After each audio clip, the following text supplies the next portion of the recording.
Então, o Legion Pro 7 da Lenovo com o novo processador Ryzen 99955HX3D da AMD. Nome gigante, eu sei. Na verdade não é bem um laptop, pelo menos não no sentido tradicional.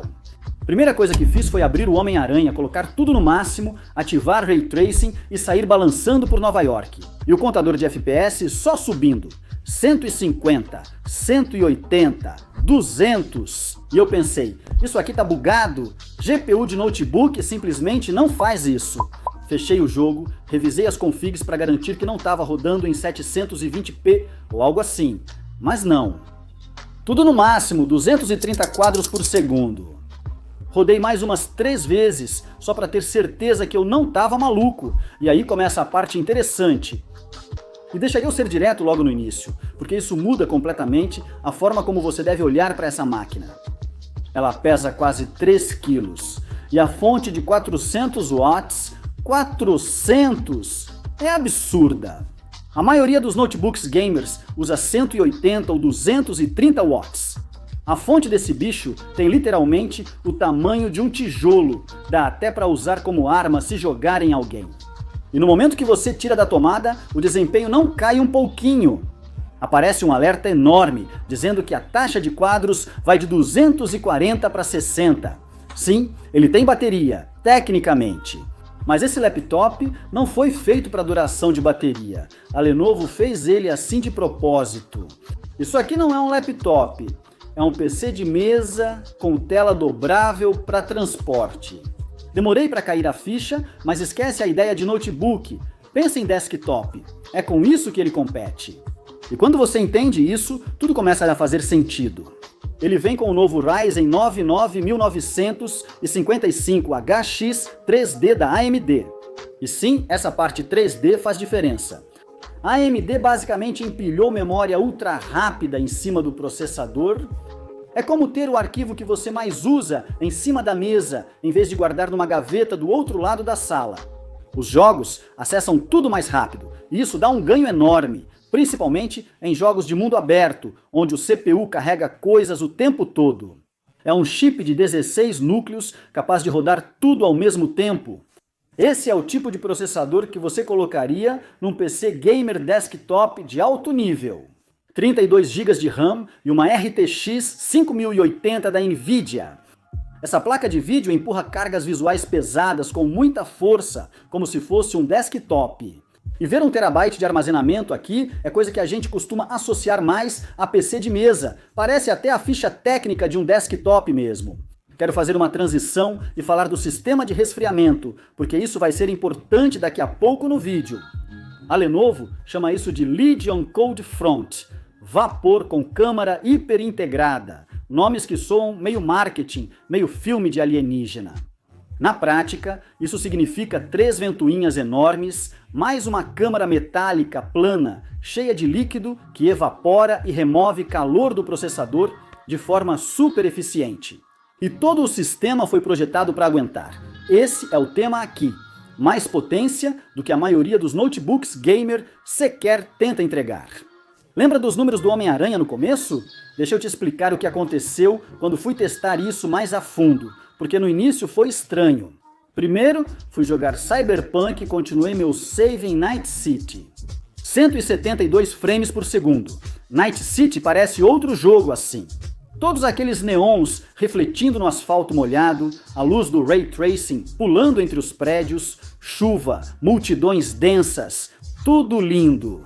E o jogo jogando tudo na GPU. A placa de vídeo nem parecia estar suando. Passei por vários lugares, horários diferentes do dia, cenas de combate atravessando a cidade rápido, e o desempenho ficou travado ali, por cerca de 3 horas de teste. A RTX 5080 aqui dentro entrega performance de desktop torre com praticamente energia e resfriamento ilimitados. Mas eu queria forçar mais. Aí abri Red Dead Redemption 2 e as coisas ficaram ainda mais interessantes. Tudo no máximo. Ultra, tudo no talo, Ray Tracing e partículas ligadas. Eu jurava que isso seria o limite e que ele ia engasgar, porque normalmente, em settings assim, a maioria dos PCs sofre. 70 frames por segundo suave.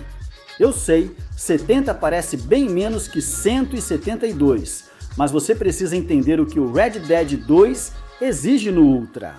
Esse jogo é ridiculamente pesado.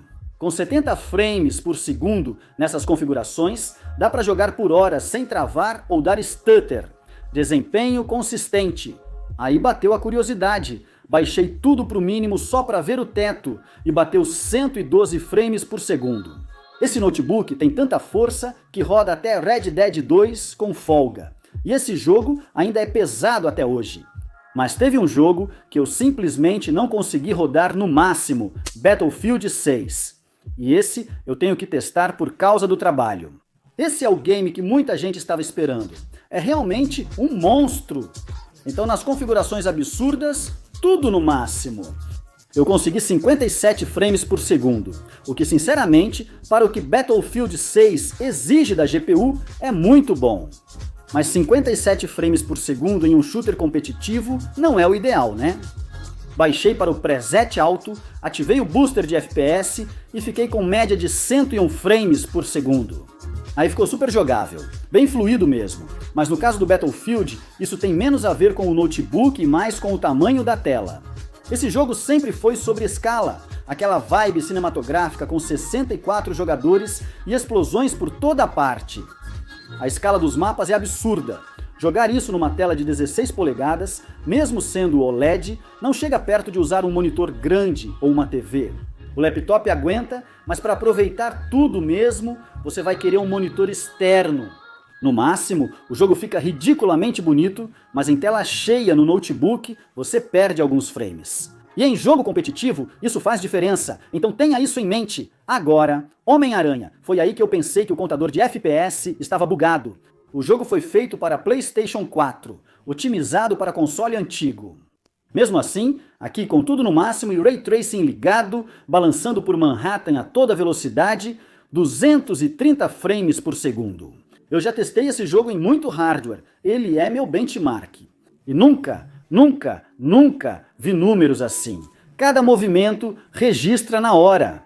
Giros rápidos, combate, deslizando entre prédios, tudo flui com uma suavidade absurda.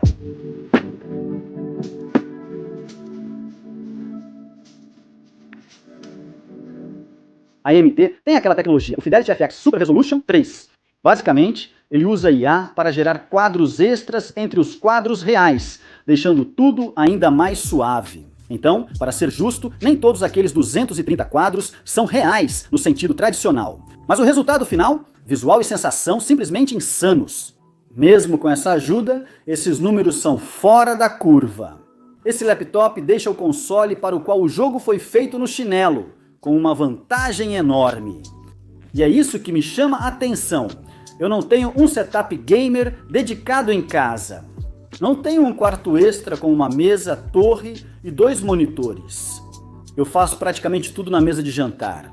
Não dá para ter uma torre enorme e monitor ocupando espaço fixo. Não tenho onde colocar. Minha família precisa da mesa. Então por anos eu fiquei basicamente preso aos jogos portáteis. Um salve enorme para o Legion Go com SteamOS, absolutamente fantástico pelo que ele entrega. Mas eu estava perdendo assim a experiência real de desktop. Jogos AAA, tudo no Ultra, altas taxas de atualização, aquele competitivo que eu sempre amei jogar. E sim, já existiram notebooks gamers fortes, mas este é o primeiro que realmente se sente como um desktop, só que com uma tela acoplada. Isso muda tudo para alguém na minha situação. Eu posso simplesmente desligar, tirar da mesa para o jantar, ligar de novo 1 hora depois e voltar com mais de 200 FPS jogando Homem-Aranha. Não mudou só a forma como eu jogo, mudou o que eu posso jogar. Coisas que antes não rodavam bem agora estão no máximo. Aquelas experiências que eu estava perdendo agora estão disponíveis porque finalmente posso ter potência de desktop sem precisar de espaço de desktop. Mas preciso falar das ventoinhas, porque eu fui muito positivo até agora. E isso vem com um preço.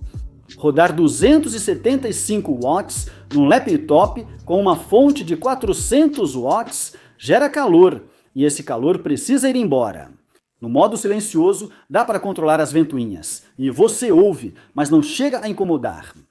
Mas quando você liga o modo desempenho e começa a jogar, seus pais, seus filhos, seu parceiro, todo mundo vai perceber. Essas ventoinhas são barulhentas, mas aqui está o diferencial em relação a um desktop. O notebook realmente fica frio. Joguei por horas, várias sessões, e o desempenho nunca caiu. O chip nunca precisou reduzir a velocidade por temperatura e os FPS ficaram super estáveis. E a área do teclado não virou uma chapa quente. Se você já usou notebook gamer, sabe que muitos dá até para fritar um ovo em cima. Os fãs são altos porque estão resfriando um chip nível desktop, entregando potência de desktop. É o que você precisa para ter performance de desktop em um dispositivo portátil. E todos esses frames só importam se a tela conseguir acompanhar, certo? E é aí que entra a tela OLED de 16 polegadas. OLED você já conhece, cada pixel emite sua própria luz, não tem backlight atrás. Então quando algo tem que ser preto, o pixel simplesmente apaga completamente. É preto real, nada daquele cinza escuro típico das telas LCD. As cores são vibrantes, o contraste é incrível e a tela atualiza 240 vezes por segundo. Sensacional! O tempo de resposta é menor que 0,1 milissegundo, ou seja, é praticamente instantâneo. Não existe atraso entre o jogo e o que aparece na tela. Se você tocar nessa tela, só vai sujar. Ela não é sensível ao toque. Eu gosto de telas touch, mas para jogos, tanto faz. O importante é que essa tela OLED é perfeita para uma GPU nível desktop. Os jogos ficam absurdos aqui, e o OLED deixa cenas escuras e jogos noturnos muito mais jogáveis. O preto é preto de verdade, não aquele cinza disfarçado. E o tempo de resposta ajuda a eliminar qualquer borrão em movimentos rápidos, enorme vantagem para jogos de tiro. A Lenovo faz teclados excelentes, e aqui não é diferente, com algumas observações. 1,6 mm de curso por tecla. O RGB dá aquele visual gamer, mas a digitação em si é muito confortável. Minha única crítica é que o teclado numérico aperta demais as teclas do lado direito.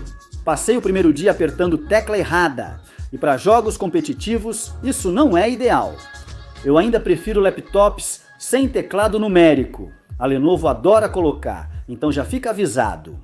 Mas depois de um dia usando, seu cérebro se ajusta. Assim como um PC de mesa, você tem todas as portas de entrada e saída que precisa. USB-C com energia, USB-A e HDMI, 2.1 para monitor externo. Para jogar Battlefield direito, use Ethernet se o Wi-Fi oscilar. E sim, ele já vem com Wi-Fi 7. Você consegue ligar monitores, teclado, mouse, drives externos. A seleção de portas aqui é coisa de desktop, não aquele notebook limitado. E o que me impressionou, mesmo esperando isso, foi como ele lida com tarefas de workstation tão bem quanto com jogos. A gente edita vídeo no DaVinci Resolve, que depende muito da GPU e do tempo de exportação. E ele é muito rápido. O processador AMD de 16 núcleos e a RTX 5080 lidaram com imagens 4K tão bem quanto nos jogos. Exportações que levavam 20 minutos agora terminam em 6 ou 7. Isso muda tudo para mim, porque eu trabalho de casa, editando onde eu jogo. Ter uma máquina que consegue lidar com os dois sem sacrificar nada é realmente muito bom. Obviamente, isso aqui foi feito pensando em jogos, mas esse nível de potência de desktop também torna ele incrível para trabalhos criativos. E um benefício extra, totalmente inesperado, foi mineração de criptomoedas. Se você curte minerar usando Unmineable ou algo parecido, a RTX 5080 junto com aquele processador de 16 núcleos minera muito bem, viu? Dá uma olhada nas taxas de hash da 5080, se isso te interessa. Não estou dizendo para comprar um notebook de $2.400 só para minerar, claro. Mas se você já tem essa máquina para jogar, criar conteúdo e quiser minerar quando não estiver usando, os resultados são impressionantes. E lembra daquele contador de frames lá no começo? O que subiu para 230 frames por segundo no Homem-Aranha e fez eu achar que tinha bugado. Acho que esse laptop representa exatamente esse momento. É quando você percebe que não precisa mais escolher entre portabilidade e desempenho. Não precisa mais fazer concessão. Você não precisa evitar um PC de mesa porque não tem espaço, porque usa a ponta da mesa de jantar. E eu fiz isso por anos. Eu sempre falava que não tinha espaço para um PC gamer, que teria que escolher algo portátil ou aceitar jogar com menos. Passei anos jogando em médio, pulando jogos pesados, assistindo outras pessoas curtirem os jogos na melhor qualidade e pensando, um dia, esse notebook acabou com isso. Eu posso limpar a mesa para o jantar, voltar 1 hora depois e jogar Cyberpunk a 170 frames com Ray Tracing ligado. Isso não é compromisso, isso é experiência real de desktop, sem o desktop. Então, o Lenovo Legion Pro 7 com o Ryzen 9955 HX 3D da AMD não é barato. Ele começa em mais ou menos $2.400.